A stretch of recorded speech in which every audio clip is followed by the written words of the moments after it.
नमस्कार महाराष्ट्राच्या जिवंत हृदयाच्या सळसळत्या रक्ताच्या भावी अधिकारी कर्मचाऱ्यांनो, कसे आहात सगळे? बघ या ठिकाणी 15 दिसते, याचा अर्थ 15वी प्रश्नपत्रिका चालू आहे. वनरक्षक भरती 24 शिफ्ट मध्ये वेगवेगळ्या 2024 मध्ये तुमच्या परीक्षा झाल्या होत्या. प्रत्येक शिफ्ट आपल्याला बघायची आहे. त्यामध्ये जीएसजीके ची आता सध्या 15वी प्रश्नपत्रिका बघत आहोत आपण.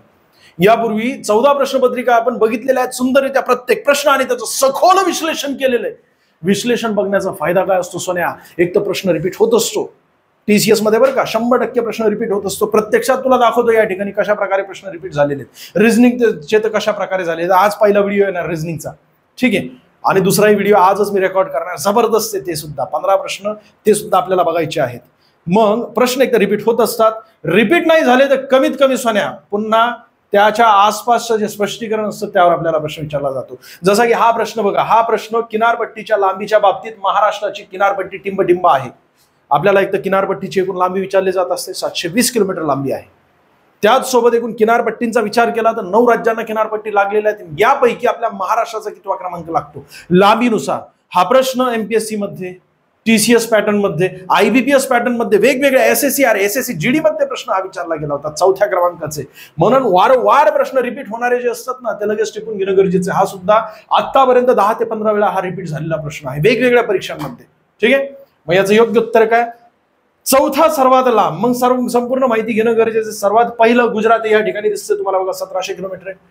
1650च्या वर आहे म्हणजे 1700 किलोमीटर जवळपास ठेवायचं. आंध्र प्रदेश 1011 किलोमीटर आहे. या ठिकाणी दिसते आंध्र प्रदेश दुसऱ्या क्रमांकाचं. तिसऱ्या क्रमांकाचं तमिळनाडू आहे, 907 किलोमीटर लांबीचे. महाराष्ट्र आपलं 4थ्या क्रमांकाचं. सर्वात जास्त गुजरातला लागली, सर्वात कमी राज्यांचा जर विचार केला तर जी वरूनच गोवा या ठिकाणी दिसतं तुम्हाला 113 किलोमीटर. केंद्रशासित प्रदेशांचा विचार केला तर त्यांना सुद्धा समुद्र किनारा लाभलेला आहे.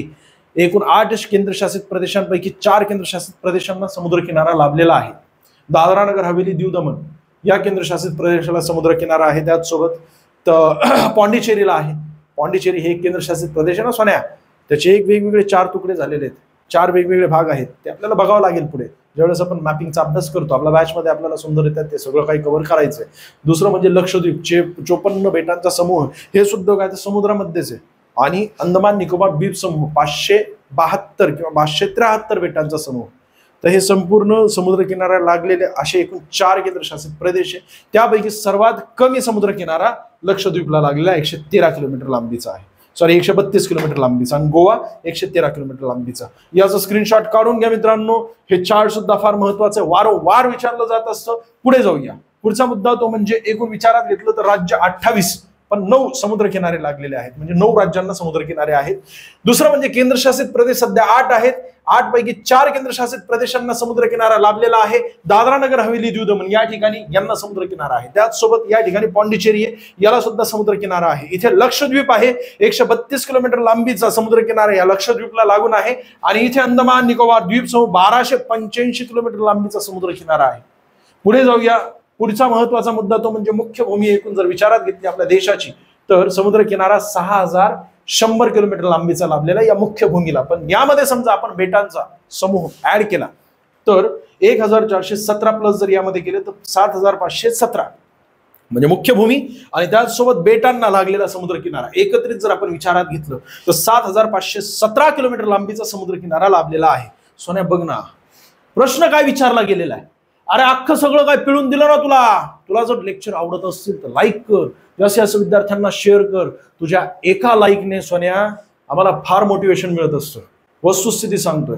आणि तुझ्या कमेंट्स, प्रत्येक कमेंट्स मी बघत असतो आणि तुमच्या अनेकांच्या अशा कमेंट्स असतात ना, अक्षरशः मन भारावून जातं सोन्या. खरं सांगतो, म्हणजे आमच्यासाठी ती फार मोठी उपलब्धी आहे तुमच्या कमेंट्स. बाकी काही नको सोन्या, आम्हाला फक्त लोक कमवायची वस्तुस्थिती आहे. पुढे जाऊ.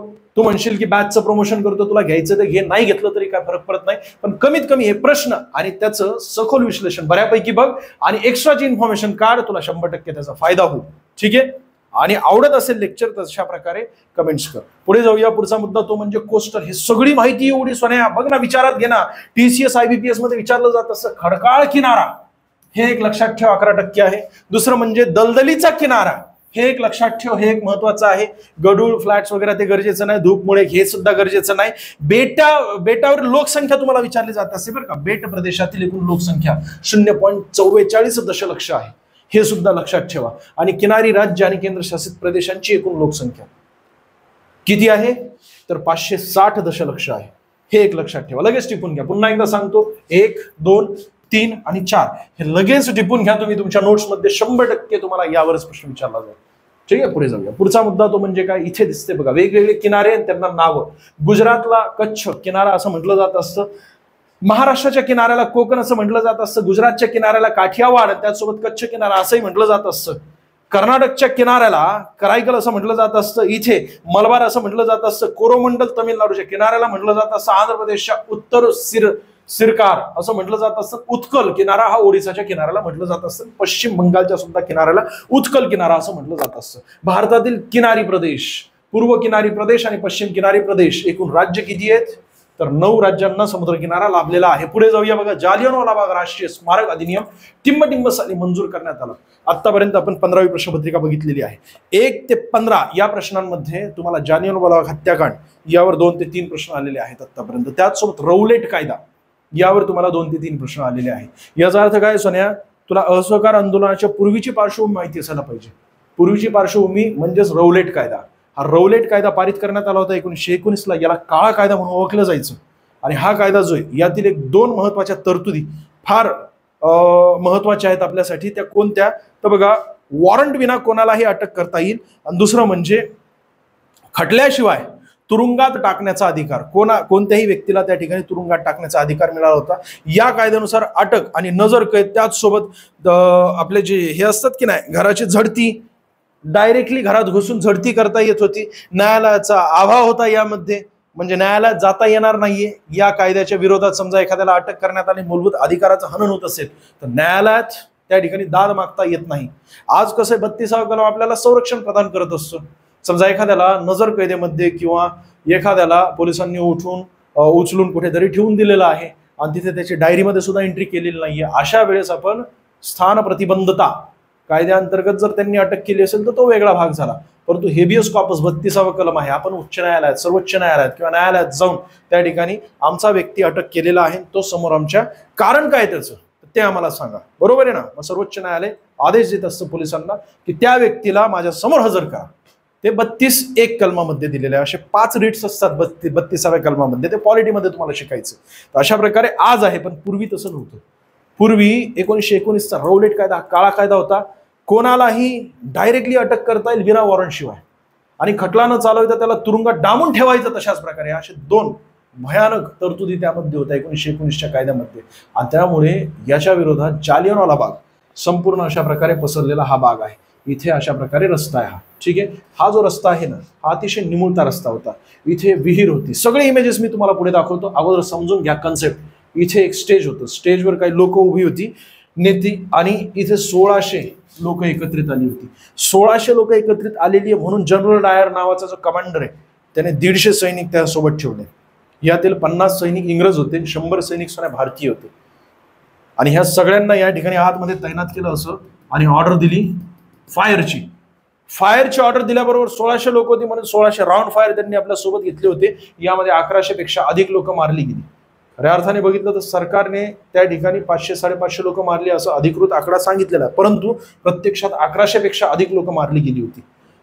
स्वतःचा जीव वाचवण्यासाठी काहींनी विहिरीमध्ये उड्या मारल्या होत्या. काही जे आहेत ते या ठिकाणी भिंतीच्या वर चढत असताना त्यांना गोळ्या झाडल्या होत्या. 20-20 फुटाची भिंत होती. जालियनवाला बाग कुठे आला? अमृतसर या ठिकाणी आला. सुवर्ण मंदिरापासून वॉकिंग डिस्टन्सवर आहे जालियनवाला बाग हत्याकांड, त्या ठिकाणी झाला होता. आता माहिती घेऊया. 13 तारखेला जालियनवाला बाग हत्याकांड झाला होता. 13 एप्रिल 1919ला. म्हणून 13 एप्रिल हा दिवस जो जालियनवाला बाग हत्याकांड झाल्यामुळे स्मारक उभारण्यात आलं. त्यासाठी अधिनियम करण्यात आला 1951चं. आणि मग नंतर त्यांच्या आठवणीमध्ये तो दिवस आपण त्या ठिकाणी पाळत असतो. बरोबर आहे की नाही? मग तशा प्रकारे स्मारक उभारण्यात आलेलं आहे 1951ला. त्यासाठी अधिनियम करण्यात आलं. ते स्मारक या ठिकाणी तुम्हाला दिसते बघा. जालियनवाला बाग स्मारक इथे उभारण्यात आलेले. राष्ट्रीय स्मारक उभारण्यासाठीचा अधिनियम कायदा कोणता? 1951चा. अशा प्रकारे स्मारक आहे. ज्यावेळेस तुम्ही अमृतसरमध्ये गेला तर 100% या ठिकाणी जा आणि इथे जाऊन शांतपणे त्यांच्या आत्म्याला शांती मिळेल यासाठी शांतपणे 2 मिनिटं तरी उभा राहा. बरोबर आहे. पुढे जाऊया. पुढचा मुद्दा तो म्हणजे रौलेट कायदा. नेमका काय होता? 1919चा कायदा होता. यामध्ये महत्वाचे व्यक्ती तुम्हाला सांगायचे राहिले. रौलेट कायदा पारित करण्यात आला होता पंजाब प्रांतामध्ये. आणि पंजाब प्रांतामध्ये त्या ठिकाणी रौलेट कायदा, त्यावेळेस त्याचे गव्हर्नर कोण होते तर मायकल ओडवायर होते पंजाब प्रांताचे. गव्हर्नर म्हणजे कोण असतात सोन्या, राज्यपाल असतात. वेगवेगळ्या राज्यांसाठी राज्यपाल असतात. राष्ट्रपती यांचं केंद्रामध्ये काम असतं, ते देशभरासाठी ते ऑर्डर करू शकतात. परंतु राज्यपाल त्या महाराष्ट्र किंवा वेगवेगळ्या राज्यांसाठी तशा प्रकारे गव्हर्नर होते. गव्हर्नर होते त्यावेळेस मायकल ओडवायर पंजाबचे गव्हर्नर होते आणि त्यांच्या अंडरमध्ये कमांडर होते ज्यांच्या नेतृत्वामध्ये जालियनवाला बाग हत्याकांड झाला होता, ते म्हणजे जनरल डायर होते. आणि त्या ठिकाणी मेजर उधम सिंग या ठिकाणी या हत्याकांडामध्ये इथे ज्यावेळेस गोळ्या झाडत होते तिथे मेजर उधम सिंग सुद्धा होते. ते होते 7-8 वर्षांचे. 20 वर्षानंतर त्यांनी बदला घेतला. मायकल ओडवायर तत्कालीन जे होते ना पंजाबचे गव्हर्नर, त्याला त्या ठिकाणी जाऊन लंडनमध्ये जाऊन मारलेले, म्हणजे 20 वर्षानंतर बदला घेतला होता. ठीक आहे. मग क्रांतिकारी चळवळ दडपण्यासाठी सरकार व्यापक अधिकार देण्यात आले होते या 1919च्या कायद्यानुसार. या कायद्यानुसार सरकार कोणालाही अनिश्चित काळासाठी तुरुंगात टाकू शकत होती. मग पुढे असं झालं की या ठिकाणी गोळ्या झाडत आहेत आणि इथे आपले भारतीय सैनिक होते सोन्या, 100 सैनिक यांनी सुद्धा गोळ्या झाडलेल्या आहेत. गोळ्या झाडत असताना त्यांच्या मनामध्ये काय विचार, म्हणजे नवल वाटते मला की यांनी ऑर्डर दिली आणि नोकरीसाठी भारतीयांवरच गोळ्या त्यांनी झाडलेल्या आहेत. पुढे जाऊया बघा, ही विहीर, यामध्ये अनेकांनी उड्या मारल्या होत्या. गोळ्या ज्यावेळेस झाडल्या होत्या विटांवरील, हे आजही गोळ्यांचं निशाण आहे. तुम्ही त्या ठिकाणी गेलात तर ते तसंच जपून ठेवलेले. ठीक आहे. पुढे जाऊया. पुढचा मुद्दा तो म्हणजे भारतात दरवर्षी किती टक्के माल वाहतूक रस्ते मार्गाद्वारे केली जात असते. माल वाहतूक रस्ते द्वारे किती 70% केली जात असते. उर्वरित 30%पैकी 22% रेल्वेद्वारे केली जात असते. बाकी अन्य साधने आहेत माल वाहतुकीसाठी. मग 70% माल वाहतूक रस्तेद्वारे केली जात असते. दुसरं म्हणजे रस्त्यांद्वारे प्रवासी वाहतूक जी आहे ती 85% होत असते. किती? 85%. हे सुद्धा लक्षात ठेवा. पुढे जाऊया. मार्च 2023 पर्यंतच्या हे कुठे आलेले आहे सोन्या? आर्थिक पाणी अहवालामध्ये आलेले आहे. आर्थिक पाणी अहवालाचे आकडे आपल्यासाठी फार महत्वाचे असतात आणि तुमच्यासाठी मोजून 200-300 आकडे मी समोर आणेल. सगळे पाठ करायचेत का नाही? मोजून 200 जरी आकडे त्या ठिकाणी आणले तर प्रत्येक परीक्षेमध्ये आर्थिक पाणी अहवाल असतो, प्रश्न म्हणजे असतोच. महाराष्ट्राचा आर्थिक पाणी अहवाल त्यालाच इकॉनॉमिकल सर्व्हे ऑफ महाराष्ट्र असं म्हटलं जात असतं आणि भारताचा आर्थिक पाणी अहवाल इकॉनॉमिकल सर्व्हे ऑफ इंडिया, आणि तो कोणता? 2024 to 2025 इकॉनॉमिकल इयर, म्हणजेच काय आर्थिक वर्ष. या आर्थिक वर्षामध्ये जे काही घडलेलं आहे आर्थिक पाणी अहवालामध्ये दिलेलं असतं. त्याचा आपला देशाचा, महाराष्ट्राचा इतिहास सुद्धा त्यामध्ये दिला असतो. इतिहास म्हणजे कोणता? स्वातंत्र्याचा इतिहास नाही.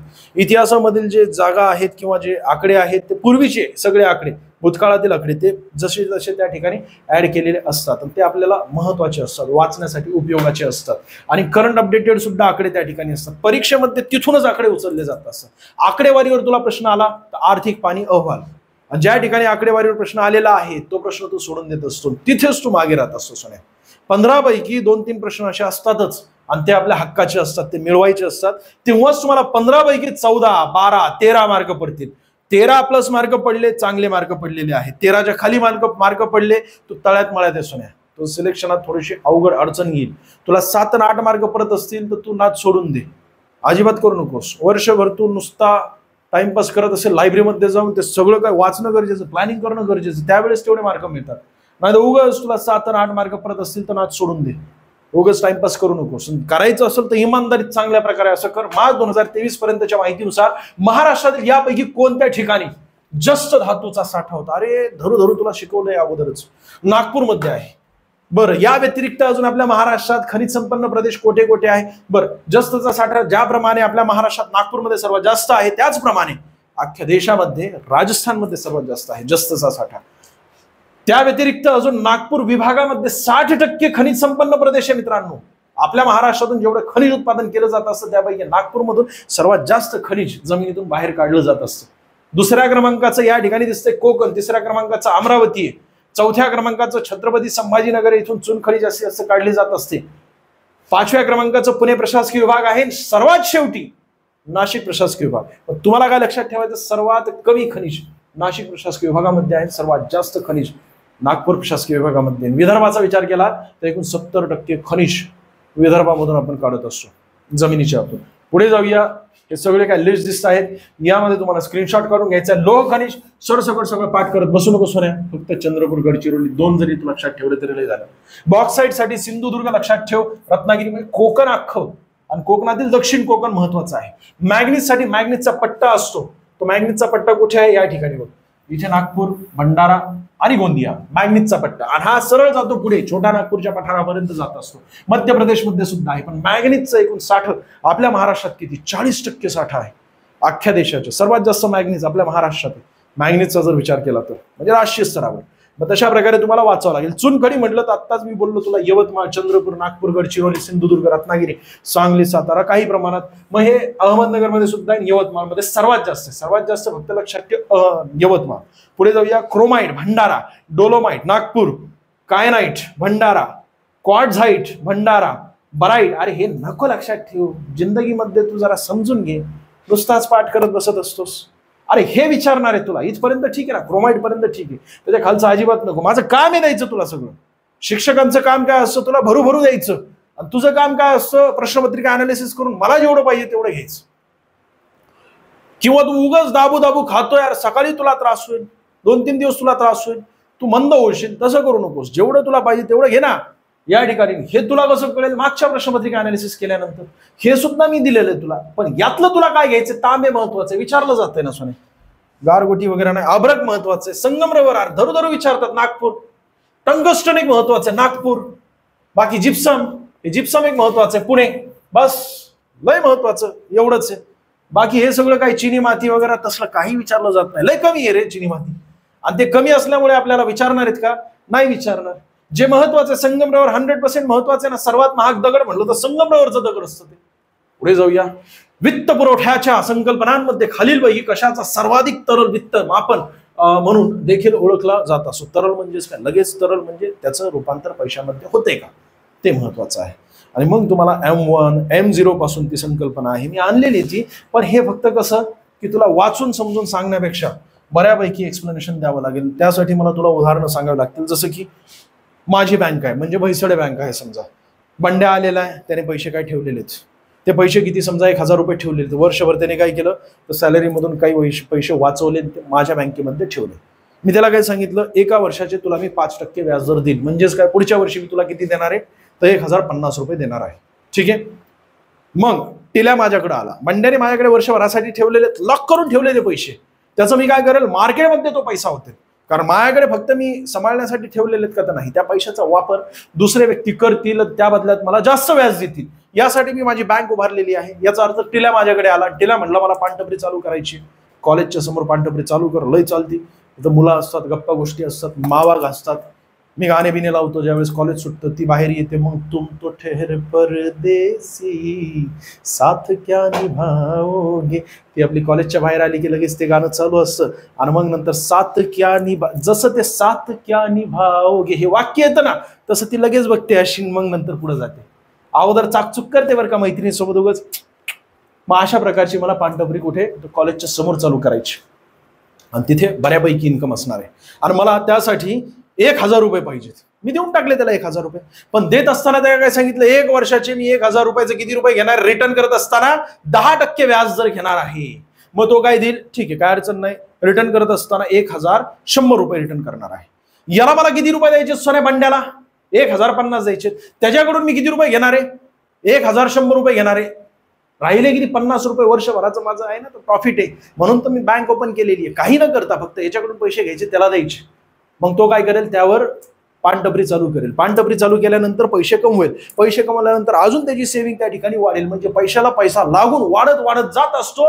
ऑटोमॅटिकली काय होणार आहे, जर मार्केटमध्ये मोठ्या प्रमाणात समजा वस्तू आल्या तर त्याला मागणी वाढते. आता ही पेन आहे, पेन आला त्याला मागणी वाढली, मागणी वाढल्यामुळे प्रोडक्शन वाढवावं लागेल. प्रोडक्शन वाढवलं की ऑटोमॅटिकली कामगार वाढवावे लागतील, कारण हे पेन बनवण्यासाठी अजून कामगार लागतील. कामगार वाढवल्याचा अर्थ त्यांना पेमेंट द्यायची. पेमेंट दिली की त्यांना सुद्धा काय इन्कम त्यांची चालू झाली. तशा प्रकारे ते सुद्धा आता मार्केटमध्ये पैसा खर्च करतील. पैशाला लागून पैसा येत असतो, आणि हा पैसा एवढा मोठा वाढत असतो की इथपर्यंत M4 पर्यंत, M3 पर्यंत. आणि ते तुला मी बऱ्यापैकी कन्सेप्ट समजून सांगणं गरजेचं आहे. त्यावेळेस तुला तरल पैसा काय असतो ते कळेल. हा कन्सेप्च्युअल प्रश्न आहे, अवघड नाही यार, ठुसका प्रश्न आहे, पण कन्सेप्च्युअल प्रश्न आहे. तरल पैसा म्हणजे काय तुला एकदा कळालं की तू लगेच उत्तरापर्यंत पोहोचशील. M3 मग सर आत्ता समजून सांगा सोन्या, तासभर लागेल याला समजून सांगायला. तासभर नाही पण कमीत कमी 30 मिनिटं तरी लागतील. तेवढं तुला बऱ्यापैकी सुंदररित्या त्या आप्पा, ते नंतर टिल्या, त्यानंतर आईचं उदाहरण सांगावं लागेल, आणि मग नंतर बंड्याचं उदाहरण सांगावं लागेल, बाप्पू आहे त्यामध्ये. हे सगळे काय आपले जे ग्रामीण भागाचे लोक आहेत की नाही, ते तुला एकदम सुंदररित्या प्रत्यक्षात कशा प्रकारे ते जगत असतात तसं उदाहरण तुला सांगावं लागेल. त्यावेळेस तू M3 पर्यंत पोहोचशील. असं तू पोहोचणं शक्य नाहीये. ठीक आहे, फक्त एवढंच की या प्रश्नाचं योग्य उत्तर M3 आहे. काळजी करू नको, सुंदररित्या आपण कव्हर करूया. तू म्हणशील कुठं? बॅच मध्ये. तू म्हणशील मग बॅचचं प्रमोशन चालू आहे. तसलं नाहीये ते सोन्या. तू स्वतः करू शकतोस. M3 बाबत कुठेही टाक आणि तू स्वतः बऱ्यापैकी कर, काय अडचण नाहीये. पण हे विचारलं जाते, करून घे. सध्या किती? 300 रुपये केवळ फी. बॅचची फी केवळ 300 रुपये. अख्ख्या महाराष्ट्रात एवढी कमी फी कुठे आहे? तू दाखव ना सोन्या. 300 रुपये पण नाही, 277 दिलेली सध्या. 277 रुपये फी आपल्या वनरक्षक बॅचची आहे. घ्यायचं असेल तर घेऊन टाका. तिथे सगळे टॉपची फॅकल्टी आहेत, ज्यांचं TCS IBPS मध्ये दोन वेळा सिलेक्शन झालेले असे शिक्षक तुम्हाला तिथे शिकवत आहेत. त्याचसोबत PSI आहेत, 2 वेळा इंटरव्ह्यू दिलेले PSI पदावर असून त्या ठिकाणी राजीनामा देऊन तुला धरू शिकवत आहेत असे शिक्षक आहेत. विठ्ठल बडे सर 2013 मध्ये त्यांचं सिलेक्शन झालं होतं फर्स्ट अटेम्प्ट मध्ये. ते टॅक्स म्हणूनही डिपार्टमेंटमध्ये, टॅक्स डिपार्टमेंटमध्येही ते अधिकारी होते. तिथून मग त्यांनी राजीनामे देऊन तुझ्यापर्यंत पोहोचत आहेत, ते शिकवत आहेत असे शिक्षक आहेत. ठीक आहे, त्यामुळे क्वालिटीची काळजी करू नकोस, तुझ्यापर्यंत योग्यच पोहोचवलं जाईल. अशाच प्रकारे सगळं काय असेल. पुढे जाऊया. पुढचा मुद्दा तुला घ्यायची तर घे, नाही घेतलं तर कमीत कमी या ठिकाणी सगळं काही समजून घे सोन्या. अशा प्रकारे याच्यावर विचारलं जातं. हे 1 मार्क हक्काचं आहे. तू म्हणशील की मी सोडून देईन. सोडून दिलं की तुला सोडून दिलं जात असतं. कुणाद्वारे? तर TCS द्वारे. तुला गृहीतच धरत नाही, तुला बाजूला काढून दिलेलं असतं. मग तिथून मग असे तुझ्यासारखे अनेक जण असतात ज्यांना सोडून दिलेलं असतं. ज्या प्रदेशात केवळ ठराविक ऋतूंमध्ये पाऊस पडतो तेथील वनस्पतींच्या घनतेवर कोणता परिणाम होत असतो? रेग्युलर रोज पाऊस पडत असला तर जमिनीत पाणी जास्त असतं. जमिनीत पाणी जास्त असेल तर पानांद्वारे, पर्णरंध्र म्हणजे भोकं असतात पानांना, पानांवर सूर्यप्रकाश पडला याचा अर्थ काय? तर प्रकाश संश्लेषणासाठी पानांचं महत्वाची भूमिका असते. या पानांवर ज्या वेळेस प्रकाश संश्लेषण होत असतो, प्रकाश संश्लेषणामध्ये काय? तर प्रकाशाची आवश्यकता असते, फोटोसिंथेसिस. वातावरणातील कार्बन डायऑक्साईडची आवश्यकता असते आणि पाणी कुठून? जमिनीतून मिळत असतं. त्यानंतर मग ते ऑक्सिजन मुक्त होतं, म्हणजे O2 मुक्त होतो. मग नंतर हरितद्रव्य तयार केलं जात असतं संपूर्ण शरीरासाठी, कोणाच्या? तर वृक्षाच्या.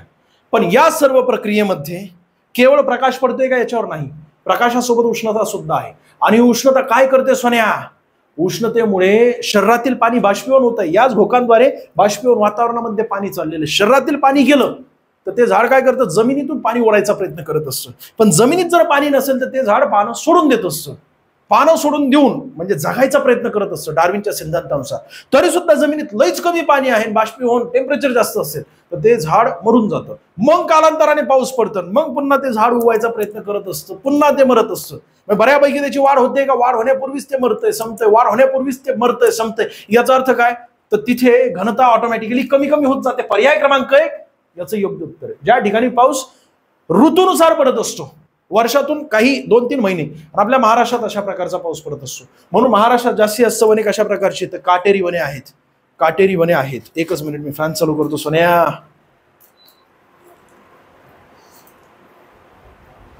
बरं वाटतंय बाबा. आणि असं बरं कुठं वाटतं तुला? झाडांच्या खाली वाटतं. का बरं? कारण ऑक्सिजनचं प्रमाण त्या ठिकाणी जास्तीत जास्त असतं. सावली असते, सावली.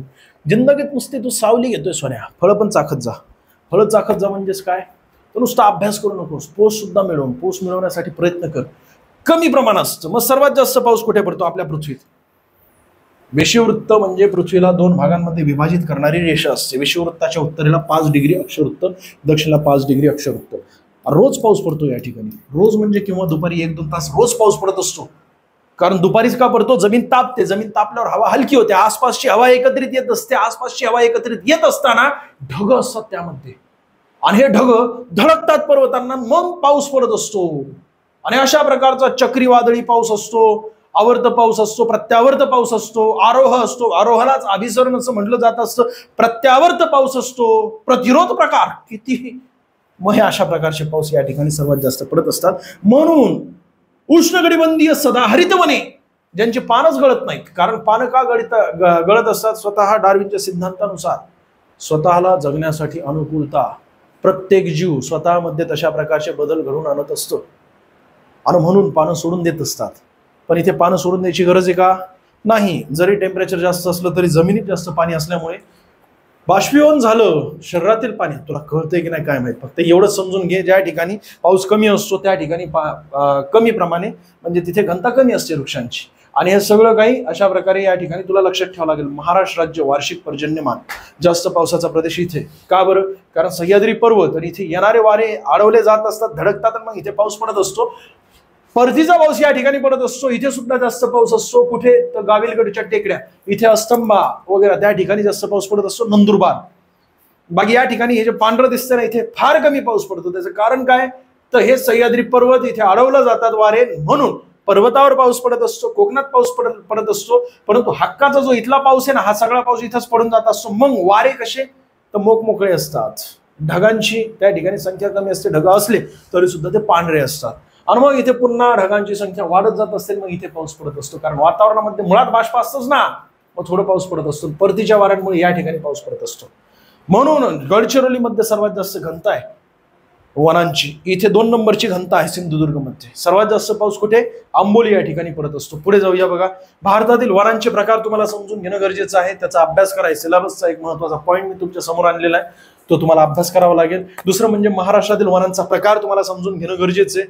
त्यासाठी सुद्धा तुम्ही बऱ्यापैकी महाराष्ट्राचे वनांचे प्रकार ते एक पॉईंट तुमच्या सिलेबसमध्ये लिहून घ्या. जास्त पाऊस ज्या ठिकाणी पडतो तिथं हिरवगार असतं. इथे बघ उष्णकटिबंधी या पट्ट्यामध्ये जास्त पाऊस का पडत असतो? कारण सूर्यकिरणे इथे लंबरूप असतात, आणि लंबरूप असल्यामुळे जमीन तापते. जमीन तापल्यानंतर हवा हलकी होते, वर जाते. समुद्रावरील वारे ज्यावेळेस जमिनीकडे येत असतात त्यावेळेस ते ढग घेऊन येत असतात. जमीन अगोदर तापते आणि अगोदर थंड होते. पाणी उशिरा तापतं, उशिरा थंड होत असतं, म्हणून वारे जमिनीकडे येत असतात. मग नंतर पुढे याच्या ठिकाणी म्हणजे समशीतोष्ण, इथे टेम्परेचर कमी होतं. टेम्परेचर कमी म्हणजे हवेचा दाब जास्त असतो. ज्या ठिकाणी हवेचा दाब जास्त असतो पावसाचं प्रमाण त्या ठिकाणी कमी असतं. इथे यापेक्षा कमी पाऊस, आणि इथे अतिशय कमी पाऊस. इथे तर बर्फच पडत असतो डायरेक्टली.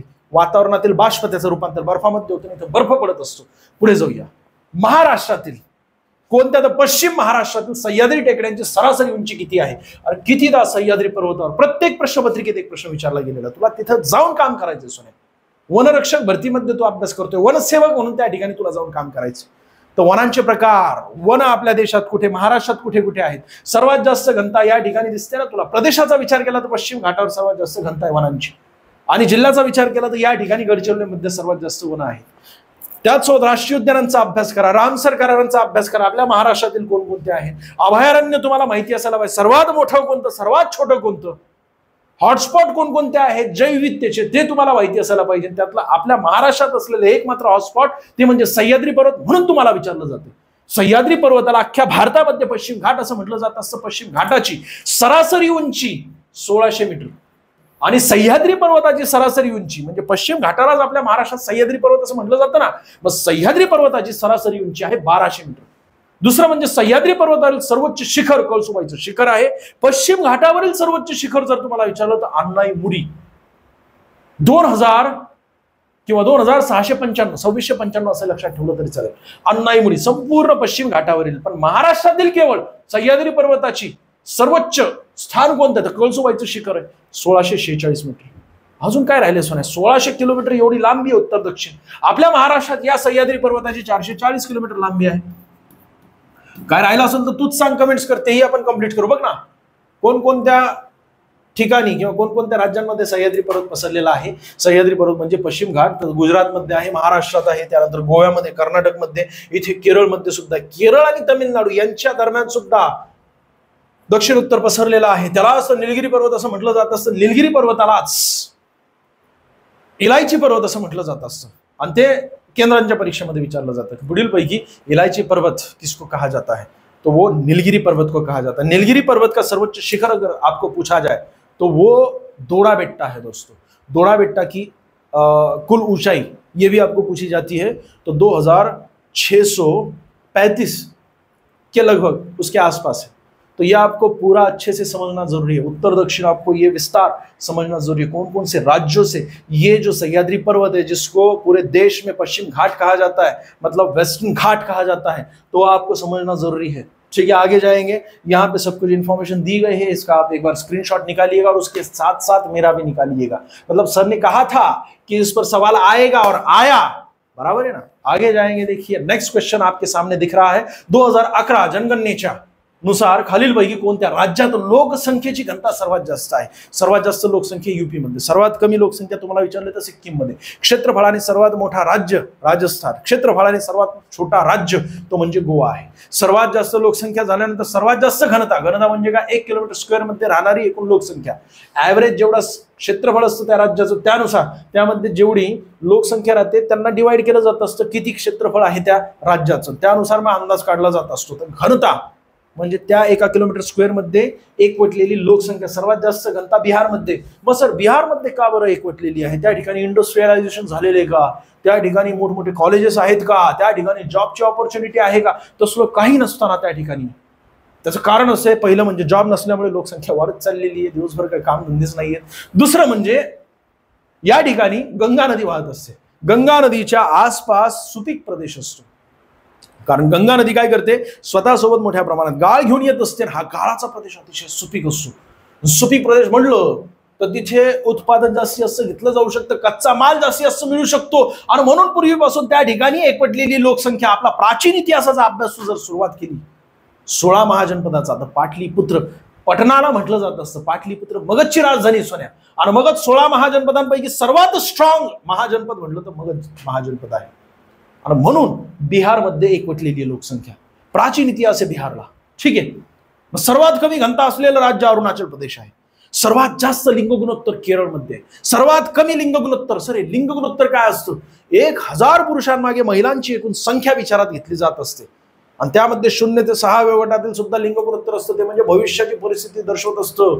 तुला वाटेल की भविष्यात परिस्थिती सुधरेल, सोन्या 0 ते 6 वयोगटातील लिंग गुणोत्तर त्याही पेक्षा कमी आहे। तुला हे मी वारंवार का सांगतोय, कारण महिलांची संख्या कमी आहे सोन्या, लग्न व्हायना लोकांचं, आणि तू समजा योग्यरित्या अभ्यास केला, मोठी पोस्ट मिळवली, किंवा जी काय पोस्ट आहे तू मिळवली, सरकारी जॉब मिळाला ना, मी गॅरंटी घेतो सोन्या तुझं होईल। तू म्हणशील की स्टेट लय जबरदस्ती आपली, इथून ते जिथपर्यंत तुमची नजर जाईल तिथपर्यंत तुम्ही बघितलं तेवढी आपली जागा आहे, पण लग्न होतंय का, व्हायना। कारण काय, शेतकरी विद्यार्थ्यासोबत किंवा मुलासोबत आजकाल म्हणजे लग्नच व्हायना, ही परिस्थिती आहे ग्रामीण भागाची। त्यामुळे सांगतोय की अभ्यास कर, पोस्ट मिळाली, एक सरकारी जॉब जर मिळाला ना, 100% लग्न होईल तुझं सोन्या। लग्न होणं फार महत्त्वाचं असतं, नाही ते जिंदगीभर एकटं राहणं सोपं नसतं ते। बघ पुढे जाऊया, या ठिकाणी याचं योग्य उत्तर महाराष्ट्र क्षेत्रफळाने दुसऱ्या क्रमांकाचं आहे, महाराष्ट्र क्षेत्रफळाने दुसऱ्या क्रमांकाचं, तिसऱ्या क्रमांकाचं, लोकसंख्येनुसार दुसऱ्या क्रमांकाचं आहे, ठीक आहे। बाकी उत्तर प्रदेश लोकसंख्येमध्ये सर्वात जास्त, घनतेमध्ये पश्चिम बंगाल दुसऱ्या क्रमांकाचं। पुढे जाऊया, पुढचा मुद्दा तो म्हणजे महाराष्ट्रातील किती जिल्ह्यांना पश्चिम महाराष्ट्र म्हणून ओळखले जात असते, आणि हा प्रश्न कुठून आलाय, लोकसंख्येवर आलेला। प्रत्येक प्रश्नपत्रिकेमध्ये तुम्ही फक्त सिलेबस बनवा, तुम्हाला लक्षात येईल 15 प्रश्नांसाठी कोणकोणते सिलेबसचे पॉईंट आहेत तर 20-25 निघतील, ते 20-25 पॉईंट तुम्ही बऱ्यापैकी केले तरी सुद्धा तुम्हाला बऱ्यापैकी 15 पैकी 10+ मार्क मिळतील। त्याच मुद्द्यांवर येत असतात, भले प्रश्न रिपीट नाही झाला तर त्याच मुद्द्यांवर येत असतो, म्हणून मागच्या प्रश्नपत्रिका अनालिसिस करत असतो। महाराष्ट्रातील किती जिल्ह्यांना पश्चिम महाराष्ट्र म्हणून ओळखलं जात असतं? आता बघ, आपला अख्खा महाराष्ट्र, महाराष्ट्रामध्ये एकूण 6 प्रशासकीय विभाग आहेत, कोकण प्रशासकीय विभागामध्ये एकूण 7 जिल्हे आहेत, पुणे प्रशासकीय विभागामध्ये एकूण 5 जिल्हे आहेत, नाशिक प्रशासकीय विभागामध्ये एकूण 5 जिल्हे आहेत। या नाशिक प्रशासकीय विभागाचे 2 जिल्हे कोणते, तर नाशिक आणि अहिल्यानगर, आणि त्याच्या दक्षिणेला असलेला प्रशासकीय विभाग म्हणजे पुणे प्रशासकीय विभागाचे एकूण 5 जिल्हे, या सर्व जिल्ह्यांच्या एकत्रीकरणालाच पश्चिम महाराष्ट्र असं म्हटलं जात असतं। म्हणजे एकूण किती झाले, 7 जिल्हे झाले। सर हे सगळं काय आम्हाला मॅप मध्ये दाखवतो ना, बघ ना, याचं योग्य उत्तर काय, पर्याय क्रमांक 1। मग या ठिकाणी प्रादेशिक विभाग वेगळे असतात, प्रशासकीय विभाग वेगळे असतात।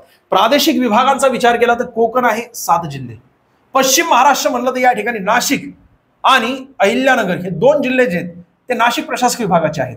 हे दोन्ही जिल्हे या ठिकाणी पुणे प्रशासकीय विभागाला जोडले तर ते झालं पश्चिम महाराष्ट्र, हा प्रादेशिक विभाग। मराठवाडा एक वेगळा प्रादेशिक विभाग आहे, म्हणजे छत्रपती संभाजीनगर हे छत्रपती संभाजीनगर प्रशासकीय विभाग जो आहे तो संपूर्ण या ठिकाणी 8 जिल्ह्यांचा, त्यालाच मराठवाडा असं म्हटलं जात असतं। आणि अमरावती प्रशासकीय विभाग आणि नागपूर प्रशासकीय विभाग या दोघांना एकत्रित केलं तर 11 जिल्ह्यांचा 78 तालुक्यांचा जो प्रशासकीय विभाग आहे तो म्हणजे विदर्भ, प्रशासकीय नाही प्रादेशिक विभाग तो म्हणजे विदर्भ।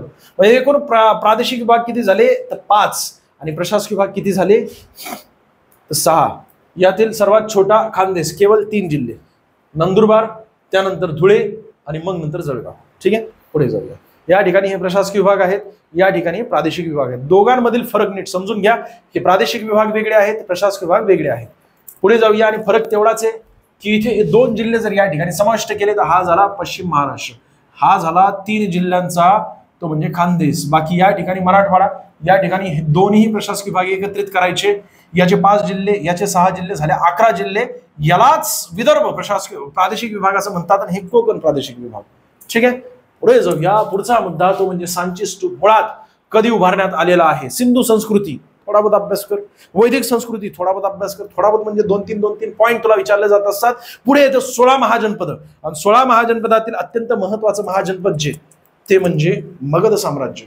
आणि या मगध साम्राज्यामध्ये मौर्य वंश होतं. मौर्य वंशापूर्वीच गुप्त वंश ते आपलं हे वंश आहे कोणतं ते नंद वंश आहे आणि त्याच्यानंतरचं एक वंश. अशा प्रकारे 3 वंश तुम्हाला बऱ्यापैकी जर तुम्ही अभ्यासले तरी सुद्धा 16 महाजनपदाचा अभ्यास झाला.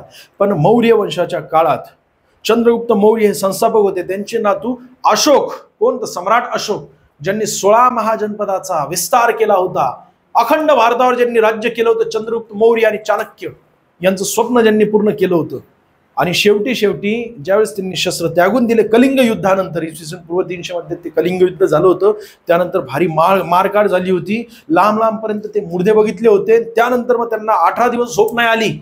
सम्राट अशोक यांना, ठीक आहे, मौर्य राजवटीतील काळात पर्याय क्रमांक 3 आणि ते कोण आहे तर सम्राट अशोक यांचं काळ आहे. पर्याय क्रमांक 4 आहे. सम्राट अशोक यांना किती दिवस झोप नाही आली सोन्या? 18 दिवस झोप नाही आली. जर त्यांना झोप नाही आली तर त्यांचे वैद्य काय म्हणायचे की आज उद्याचे म्हणजे हे निघून जातील, आपल्याला सोडून जातील. यांना झोप येणं फार महत्वाचं आहे. हे आतून खचलेले आहेत. एवढ्या मोठ्या प्रदेशाचे सम्राट असून सुद्धा आतून खचलेले आहेत, आतून रडत आहेत. यांना आपल्याला काय करायचं, स्थिर करणं गरजेचं आहे यांचं म्हणून. आणि त्यासाठी त्यांनी बौद्ध धर्म स्वीकारला. बौद्ध धर्म स्वीकारल्यानंतर पुढे त्यांनी शस्त्र त्यागून दिले. शस्त्र त्यागून दिल्यानंतर तिथून त्यांनी ठरवलं आता विस्तारवादी धोरण नसणार आहे आपलं. बौद्ध धर्म स्वीकारला आणि पुढे मग त्यांनी सांची स्तूप उभारला. पर्याय क्रमांक 4 या प्रश्नाचं योग्य उत्तर आहे. महात्मा बुद्ध यांच्याबाबत विचारलं जात असं त्यांचा जन्म बिहार लुंबिनी या ठिकाणी झालेला इसवी सन पूर्व 563 म्हणजे सम्राट अशोक यांच्या पूर्वीच त्यांचा जन्म झालेला आहे. सम्राट अशोक यांनी केवळ बौद्ध धर्म स्वीकारला. अलार कलाम यांनी त्यांना दीक्षा दिली होती बौद्ध धर्माची आणि म्हणून त्यांना पुढे झोप आली. मेडिटेशन काय असतं ते कळालं, शांती काय असते, विश्व शांती काय असते ते त्यांना कळालं आणि म्हणून बौद्ध धर्मावर प्रश्न विचारला जात असतो. त्यांचे संस्थापक महात्मा बुद्ध आहे, त्यांच्याबाबत होईल तेवढी माहिती काढून घ्या. त्यांचं निधन झालं होतं कुशीनगर युपी या ठिकाणी. कुशीनगर युपी कुठे आलं हे इथे दिसते.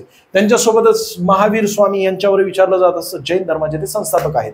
ठीक आहे. कुशीनगर कुठे आलं? या ठिकाणी आलं. युपी या ठिकाणी आलं, कुशीनगर या ठिकाणी आलं. तिथे त्यांचं निधन झालं. निधन झालं म्हणजे ते ज्यावेळेस त्यांचे निधन झालं तर निधन झाल्यानंतर ते अंत्यविधी होत असते.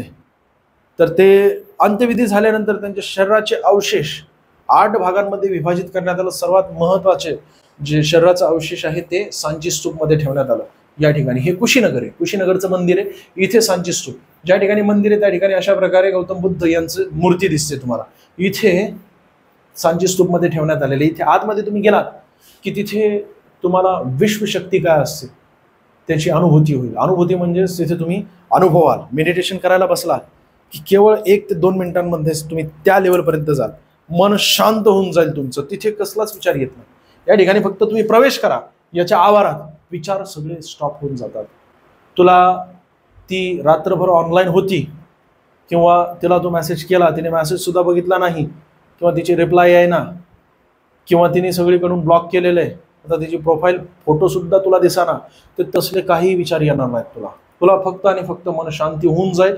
इथे एवढी पॉवर आहे. सांची स्तूप कुठे आलं? रायसेन जिल्हा मध्य प्रदेश या ठिकाणी आलं. अशा प्रकारे एकूण 8 स्तूप आहेत आपल्या देशामध्ये.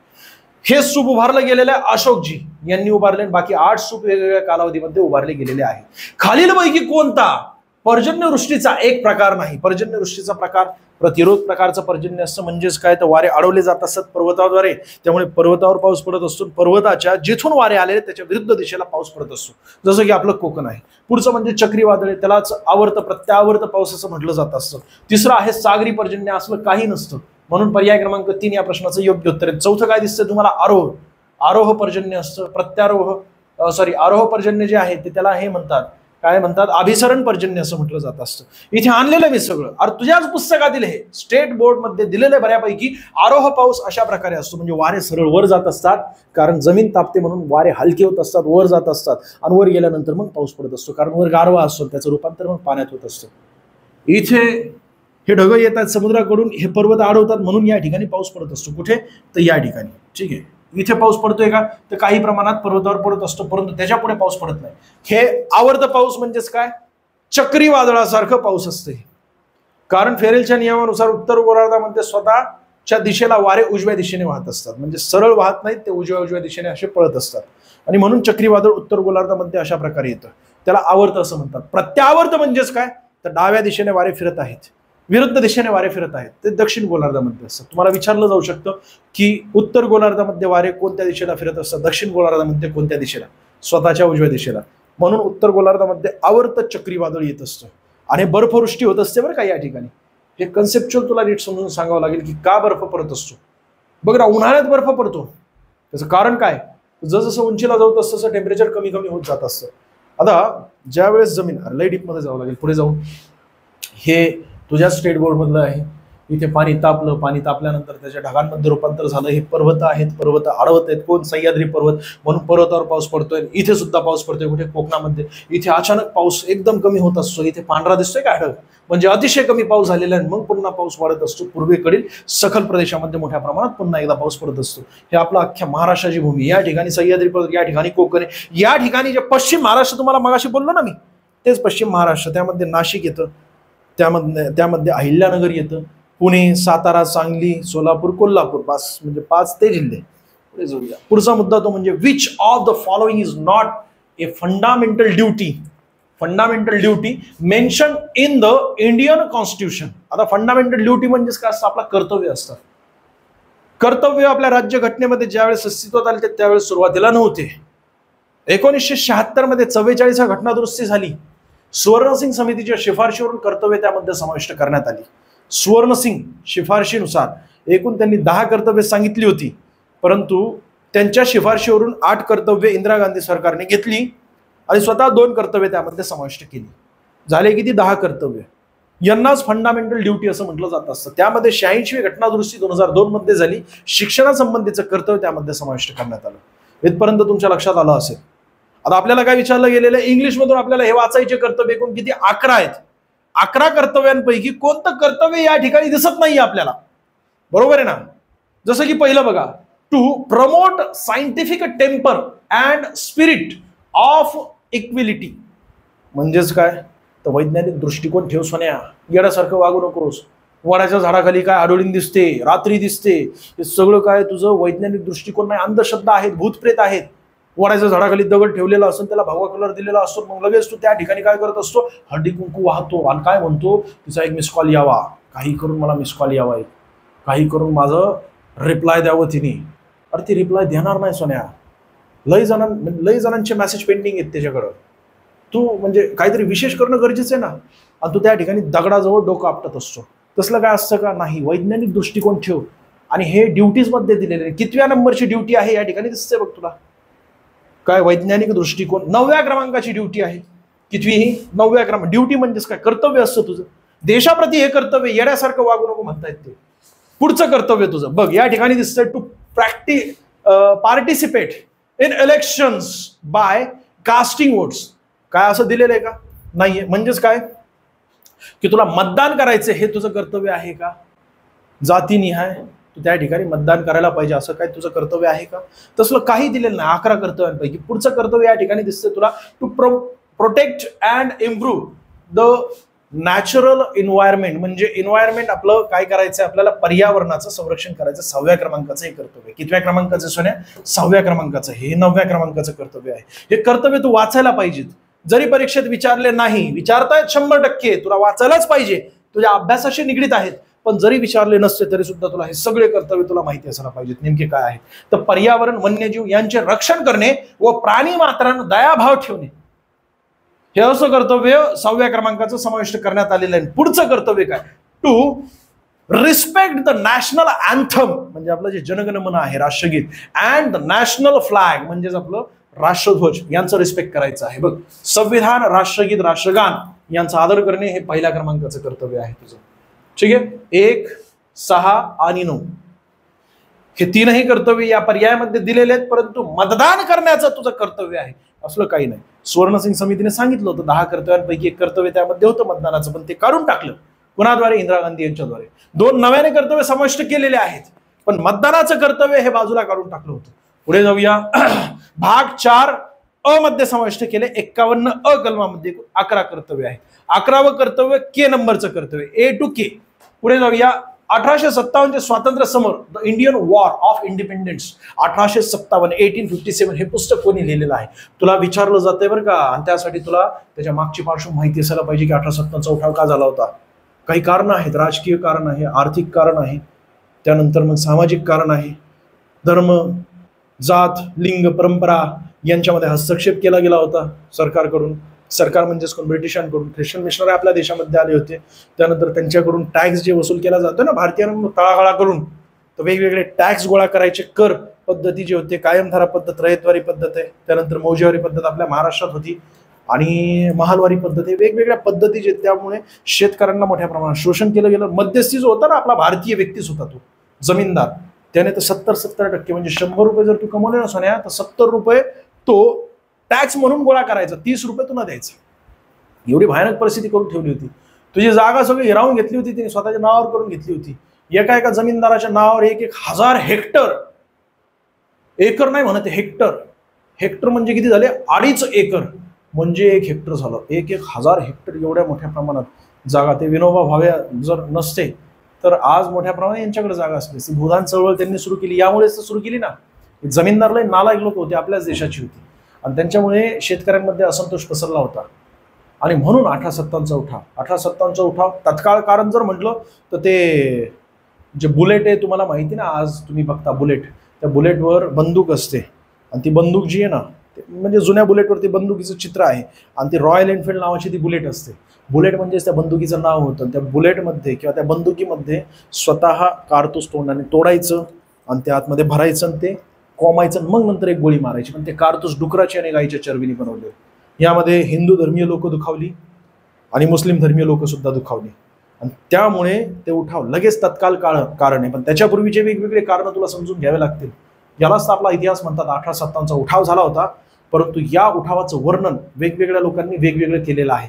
त्यामध्ये ग्रंथाद्वारे केले. A.O. ह्यूम यांनी काँग्रेस स्थापना केली, त्यांनी सुद्धा एक ग्रंथ लिहिला होता, आणि त्यांनी काय सांगितलं की 1857चा उठाव हा झाला नसता जर आपल्यापर्यंत योग्य कारण कळालं असतं, किंवा मध्यस्थी म्हणून कोणी असलं असतं, भारतीय व्यक्ती, सुशिक्षित वर्ग यांची एक संघटना स्थापित केली जर आपण, जसं की काँग्रेस, तर अशा प्रकारचे उठाव होणार नाहीत.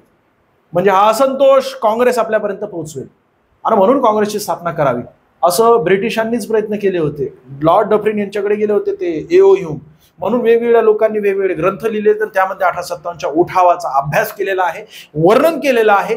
अशा प्रकारचं वर्णन कुणी केलं? The Indian war of independence, म्हणजेच स्वातंत्र्य समर आहे आपला 1857चा उठाव. पहिलं स्वातंत्र्य समर आहे, तर ते म्हणजे विनायक दामोदर सावरकर. पर्याय क्रमांक 4. नेमज सीने परत मातृभूमीला, सागरा प्राण तळमळला. कुणी लिहिलंय हे गाणं? ज्यावेळेस त्यांना अंदमान निकोबार द्वीप समूहामध्ये त्या ठिकाणी काळ्या पाण्याची शिक्षा झाली होती, त्यावेळेस ते जेलच्या खिडकीमधून बघत होते. लांब लांबपर्यंत समुद्र आहे, आणि या समुद्राच्या पलीकडे माझा देश आहे, त्या देशामध्ये पुन्हा मला घेऊन जा. सागरा म्हणजेच कोण? समुद्र. प्राण तळमळला आता, माझ्या देशवासियांना भेटायचं, माझ्या भूमीवर जायचंय मला, त्यासाठी मला इथून घेऊन चला. ते गाणं कोणी लिहिलंय? विनायक दामोदर सावरकर. पुढे जाऊया. उठावाचे वर्णन करणारे वेगवेगळ्या पुस्तकांमध्ये V.D. सावरकर यांनी लिहिले the Indian war of independence 1857. पुढचं लिहिलेलं हे सुद्धा अत्यंत महत्वाचं पुस्तक आहे. अशोक मेहता यांनी लिहिलेले द ग्रेट रिबेलियन 1857. रिबेलियन म्हणजेच काय? तर बंडखोर जे असतात की नाही, त्यांना रिबेलियन असं म्हटलं जात असतं, पण ते ग्रेट आहेत. ग्रेट म्हणजेच काय? देशाला स्वातंत्र्य मिळवून देण्यासाठी त्यांनी रेबल झाले ते. पुढे जाऊया. पुढचा मुद्दा या ठिकाणी दिसतो द इंडियन म्युटिनी ऑफ 1857. हे लिहिलेले सर सय्यद अहमद खान. काँग्रेस नाही, चुकून झालेले ते. इथे इंग्लिश मधून नाव वाचा, द इंडियन म्युटिनी ऑफ 1857.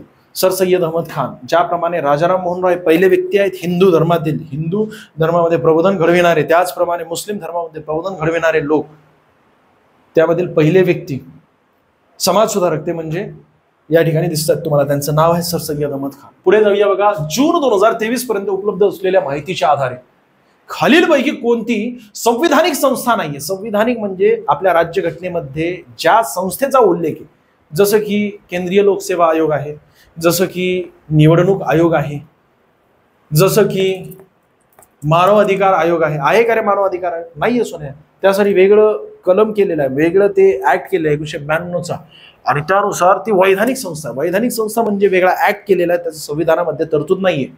आणि ज्याची संविधानामध्ये तरतूद आहे म्हणजे संविधानिक संस्था त्याला म्हटलं जात असतं. त्यामध्ये केंद्रीय लोकसेवा आयोग 315व्या कलमामध्ये दिलेले आपल्या राज्यघटनेच्या.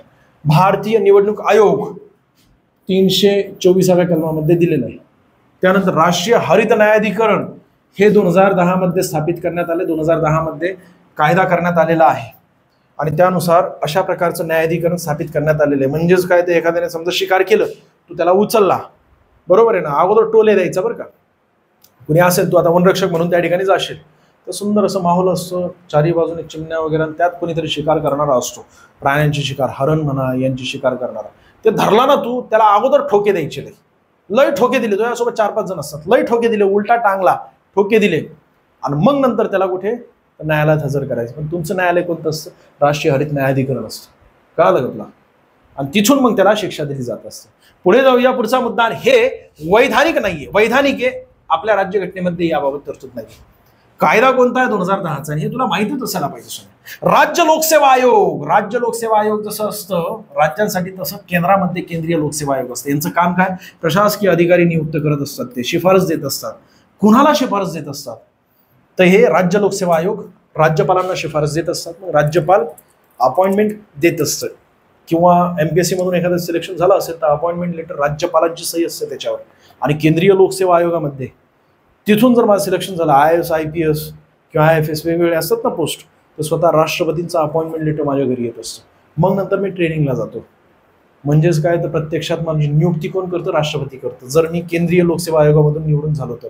आणि राज्य लोकसेवा आयोगामधून म्हणजेच काय, राज्यपाल माझी नियुक्ती करत असतात. पुढे जाऊया बघा. खालीलपैकी कोणी आपल्या गुलामगिरी या पुस्तकात शूद्रातिशूद्र समुदायाचा इतिहास उलगडलेला आहे? याचं योग्य उत्तर काय?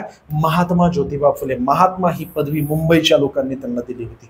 महात्मा ज्योतिबा फुले फार महत्वाचे व्यक्ती आहेत, त्यांच्याबाबत आपण अधिक माहिती घेऊया. संपूर्ण माहिती या ठिकाणी दिसते. तत्पूर्वी गुलामगिरीवर आपल्याला प्रश्न विचारला, याचा अर्थ काय? 1773 मध्ये गुलामगिरी हा ग्रंथ लिहिलेला आहे, आणि यामध्ये शूद्रातिशूद्र यांच्या बाबत इतिहास, त्यांचं वर्णन केले, त्यांची परिस्थिती काय होती याबाबतची माहिती आपल्याला गुलामगिरी 1873च्या या ग्रंथामधून मिळते आपल्याला. पुढे जाऊया.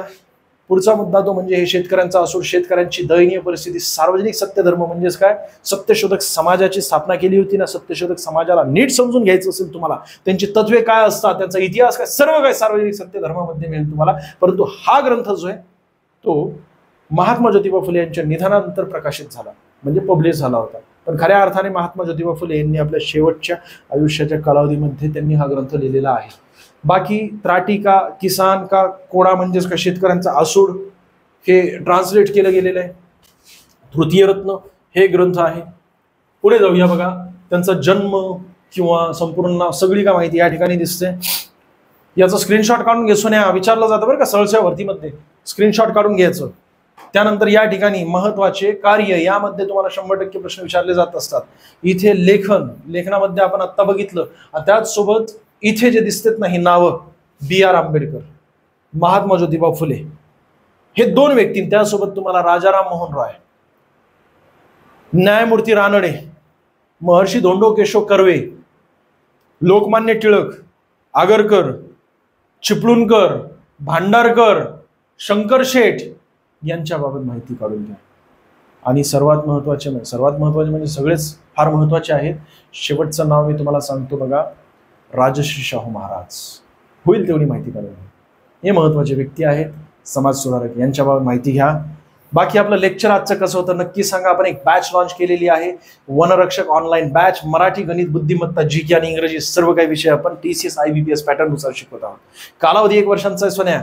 आणि संपूर्णपणे विठ्ठल बडे सर, ज्ञानदेव बडे सर, ज्ञानेश्वर बांगर सर, मी स्वतः त्या ठिकाणी आहे. फी 1000 रुपये ठेवली होती आपण, पण ऑफर फी सध्या